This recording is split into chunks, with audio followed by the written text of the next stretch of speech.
Hi, my name is Tony, and this is Every Frame a Painting. There are some filmmakers who are so influential that no matter where you look, you see traces of them everywhere. I see this filmmaker's framing in the works of Wes Anderson, his acrobatics and stunts in Jackie Chan, and his deadpan posture in Bill Murray. He, of course, is Buster Keaton, one of the three great silent comedians. He was, as we're now beginning to realize, the greatest of all the clowns in the history of the cinema. And nearly 100 years later, I think he still has plenty to teach us about visual comedy. So today, let's take a look at how the master builds a gag. Ready? Let's go.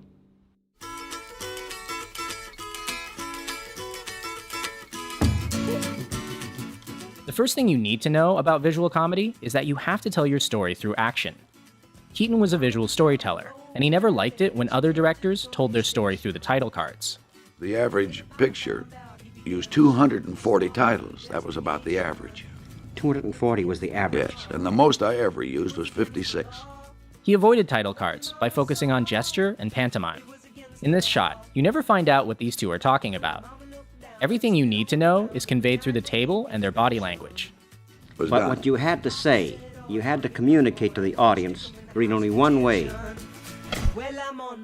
Through action. That's right. We eliminated subtitles just as fast as we could if we could possibly tell it in action.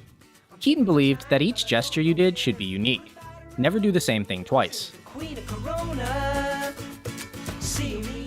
Every single fall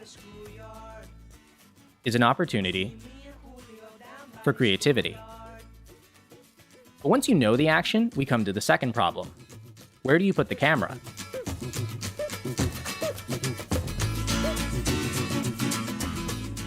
Visual gags generally work best from one particular angle.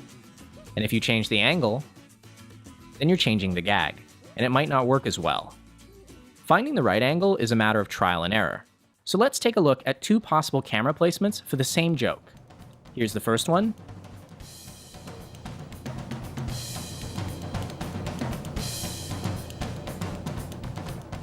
And here's the second.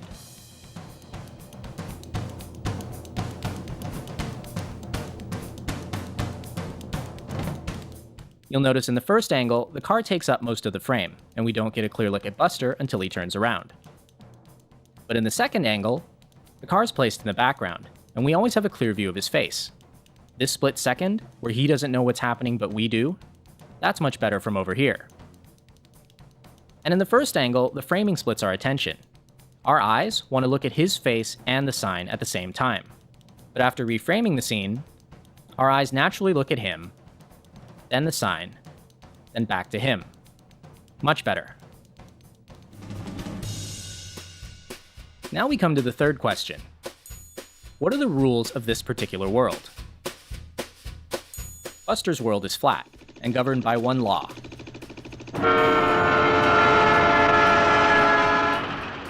If the camera can't see it, then the characters can't see it either. In Buster's world, the characters are limited by the sides of the frame and by what's visible to us, the audience. And this allows him to do jokes that make sense visually, but not logically. A lot of his gags are about human movement in the flat world. He can go to the right, to the left, up, down, away from the lens, or towards it. Look familiar? She's been murdered, and you think I did it. Hey! Like Wes Anderson, Buster Keaton found humor in geometry. He often placed the camera further back so you could see the shape of a joke. There are circles, triangles, parallel lines, and of course, the shape of the frame itself, the rectangle. I think staging like this is great, because it encourages the audience to look around the frame and see the humor for themselves. In this shot, think about where your eyes are looking. Now where's he? Some of these gags have their roots in vaudeville and are designed to play like magic tricks.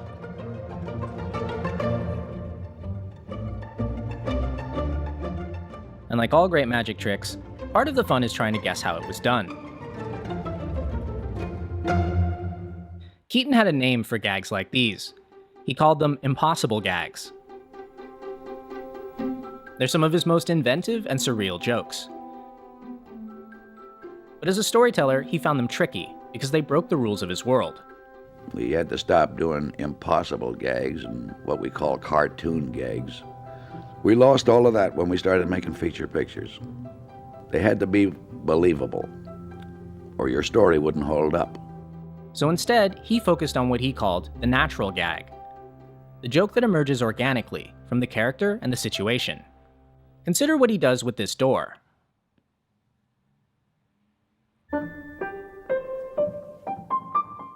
Keaton claimed that for visual comedy, you had to keep yourself open to improvisation. How much of it was planned and how much came out in the actual doing? How much was improvised, you know? Well, as a rule, about 50% you have in your mind before you start the picture, and the rest you develop as you're making it.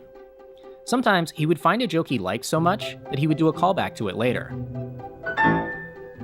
But other times, jokes that he'd planned beforehand wouldn't work on the day, so he would just get rid of them. Because they don't stand up and they don't work well. And then the accidental ones come. He was supposed to make this jump, but since he missed, he decided to keep the mistake and build on it. So you seldom got a scene like that good the second time. You generally got them that first one. Maybe that's one of the reasons there was so much laughter in the house the other night. I mean, the younger people and I had this feeling that what we were seeing was happening now. That it happened only once. It was not something that was pre-done and done and done. And that brings us to the last thing about Buster Keaton, and his most famous rule. Never fake a gag. For Keaton, there was only one way to convince the audience that what they were seeing was real. He had to actually do it. Without cutting. He was so strict about this that he once said, "Either we get this in one shot, or we throw out the gag." And it's why he remains vital nearly 100 years later. Not just for his skill, but for his integrity. That's really him. And no advancement in technology can mimic this. Even now, we're amazed when filmmakers actually do it for real. But I think he did it better 95 years ago.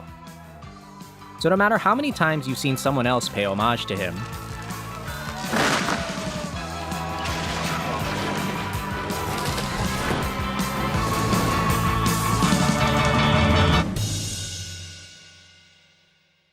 nothing beats the real thing.